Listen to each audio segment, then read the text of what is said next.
maybe if we could get a little more specific about what you regard as the main risks associated with this large influx of people. Because as I see it, and tell me if I'm wrong, there are sort of two different risks. One is a security risk, the terrorism risk. But the other risk, which is more long-term, and I wouldn't be surprised if this were your deeper concern, is that Europe is bringing in people who do not subscribe to the values that underlie the Europe that you cherish and want to preserve. Right. And as they become incorporated into these polities, they are going to be voting, they are going to be affecting the culture, and slowly the foundations of European civilization are going to erode. So those are two separate concerns. And so anyway, if we could just talk a little bit more specifically. Sure. Yeah. Firstly, you raised, it's important to mention that you raised the terrorism thing. I mentioned the terrorism situation, the security situation now in Europe as it's a tiny bit of it, but it's obviously the sharpest and most visible bit. And it's a cause of deep, ongoing, I think, depression in a way in Europe. I'll tell you why I say that. Last month on the London Underground, it was a young 18-year-old Iraqi left a bomb on the Underground. He came to the UK illegally 2 years ago. And there are various terrorist attacks, Stockholm earlier in the year, one of the Paris attacks, one of the attacks in Germany, which are people who've just arrived in this wave.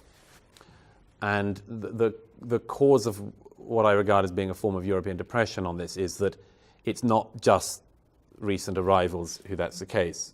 The most of the people involved in the November 2015 massacres in Paris were born and lived in France and Belgium. So there's a game that's played by all sides in this in fact, it's really ugly. You can hear it after every single terrorist attack where there are several things that happen, aren't there? The first thing is that people are almost rooting for their side not to be responsible for the terrorist attack. You think, please, God, just wait and find out who's dead first, you know. But that's the first thing. And then the second thing is, if it is an Islamist who's done it, is he a new arrival or somebody who was born and brought up here? And the point is that it can be both, and that makes the problem even worse, because it says we're clearly failing at something at the level of integration if you're born in the society. I mean, obviously this is an issue that goes on in America as well, but the point is it means that we've not sorted any of it out. We don't have the answer to any bit of the problem. But you're right. I mean, that is just that's the sort of sharpest edge of it. And by no means, I mean, you're talking about tiny percentages of people who actually get involved in such things. You're right. I mean, that the identity question is a deep one. There's a very brilliant insight that another French philosopher, I sound like I'm taking money from the French philosophers' trade union tonight. I doubt. Well, they trade unionize everything in France, almost certainly, and they get like all the year off. But they Michel. It was Finkelkraut said something interesting in an interview just a few weeks ago. He said, in France, we had for a time the dream that France would sort of, you know, France up the world, you know. That sort of the world would become more French and all that, and obviously we all know how that worked. And but the thing is that now we've retreated in this position where we're saying, could we at least have it for ourselves? Which is a heck of a retraction to go through in, well, just over half a century. But I think this is the thing that politicians find it almost impossible, everyone other than the far right. Basically, politicians find it almost impossible to talk to, which is a sense of cultural unease, which you feel everywhere now, I would argue, in Western Europe. And And I suppose there are various ways of approaching this, and different people from different political and social backgrounds have different worries, obviously. But the striking thing to me is that the worry can now be expressed from almost every political direction. So there are people who are sort of vaguely culturally conservative, like myself, who have a set of worries and concerns. And there's a set of liberal, as you would call them, left-wing figures in Europe who are also what I call early warning sirens on this.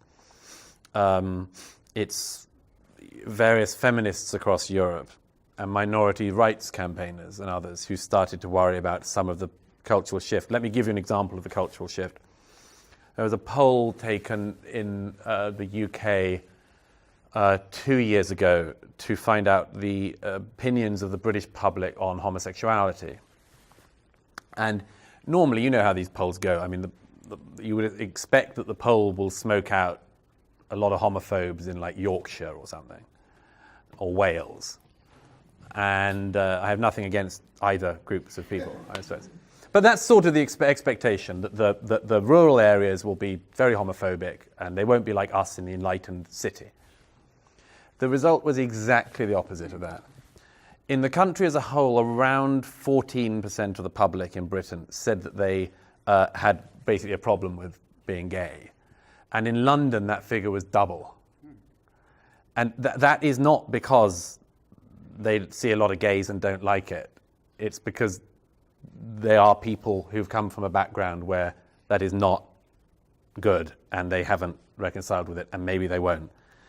And another poll on that issue that just came out last year in the UK found that 52% of British Muslims polled said they wanted homosexuality to be made illegal now in Britain.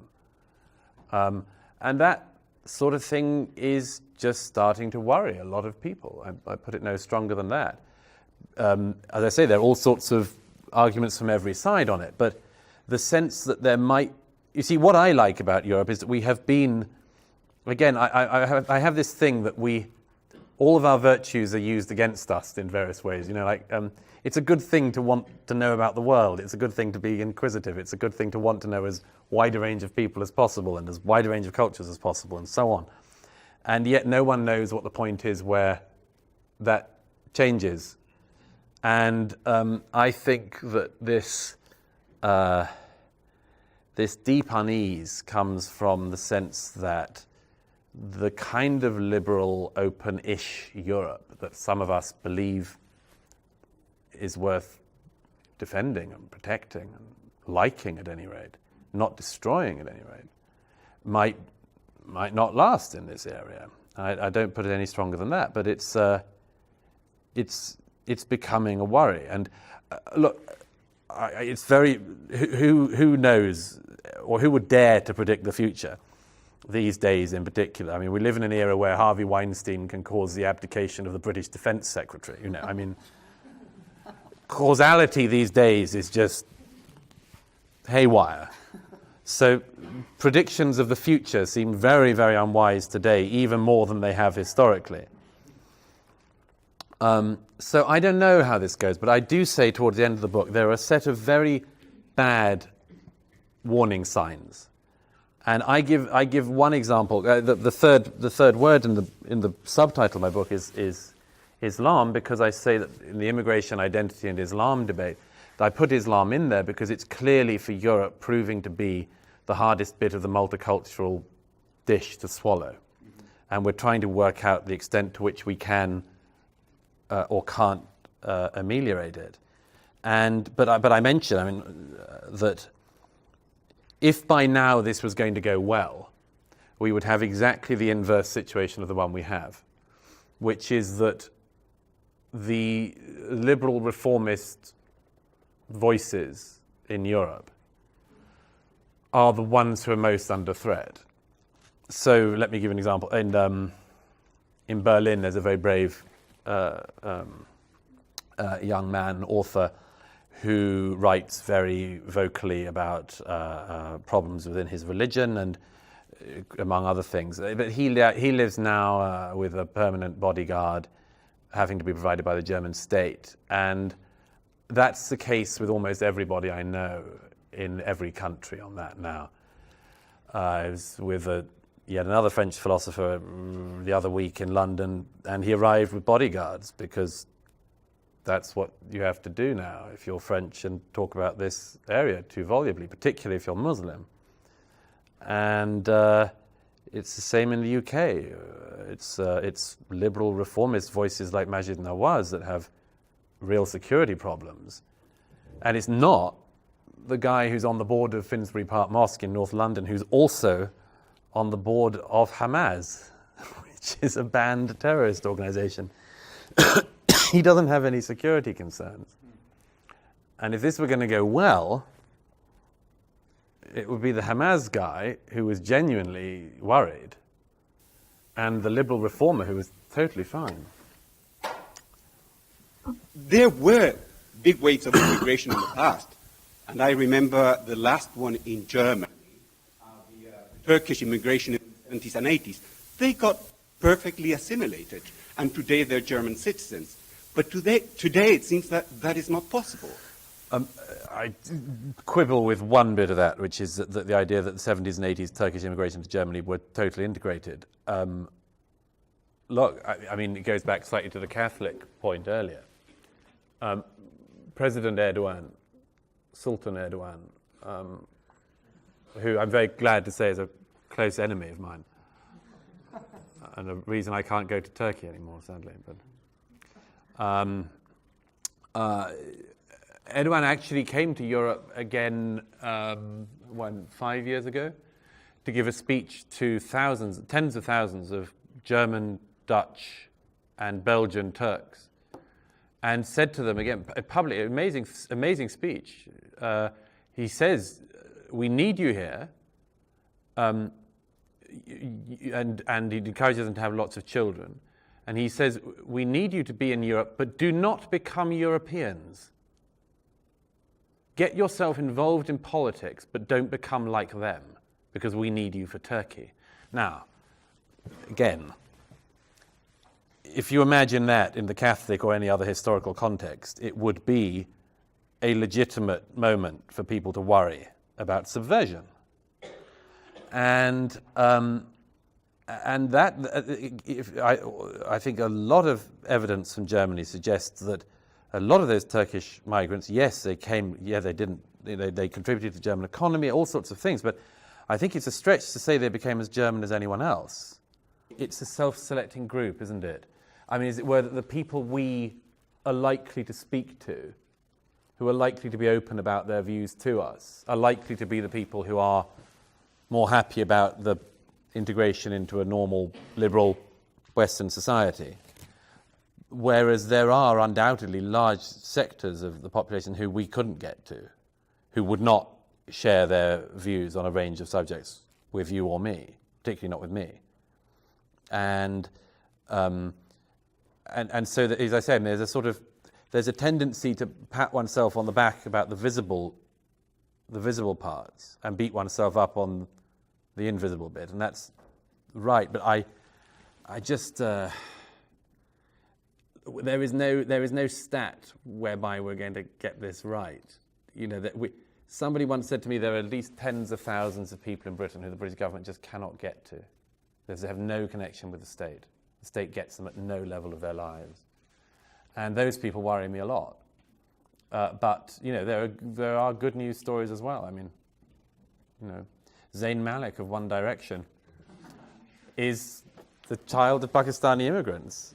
And I mean, I wouldn't want everyone to sing their wretched songs, but the point is, if you want to say, look, you know, this kid grows up in the UK, he's Muslim and he's done very well, you know, it's my point on it would be, I think that, by the way, this is a comparison that a lot of people hate.